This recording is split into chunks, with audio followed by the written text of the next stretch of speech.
Кои филмовите се най-веќе ми несуват на тебе? Па на мене ми се най-веќе свиѓат хорорките. Хорор филмовите. Петок 13, Нок на вещерките, Била први дел, втори, трети, Сав, Make Your Choice. А жене ти за кој клуб играе? У Амстердам арената за... Мене се бе, некој пат у Фейнерд Роттердам, некој пат у Денхак, Цволе, Топос, ВВВ Венло. Има тренирано и за Оалмере. Петок 13 готи или вај Майкъл Майерс, Нокта на вещерките. Масакър.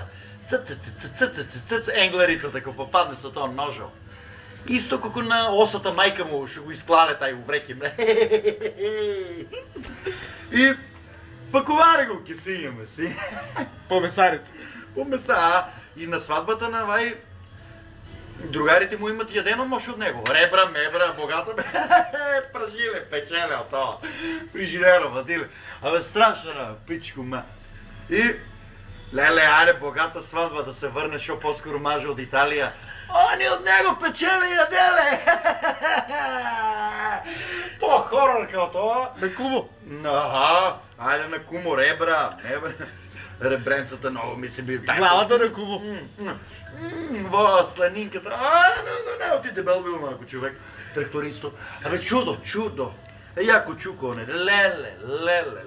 Па ме моните скриле по вреки, мреки, копа. Опасна работа, опасна. Майка. Не ли си чути? Не бе? Изпоклали го човеко, масакра го направи. Нок на вещерки. Пак ми викам, не бива ова држава, еноски има какви кланици.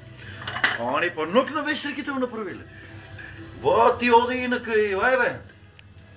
Страх улица Брестова. Страх улица Брестова, улиците вреки. Абе, то, чудо.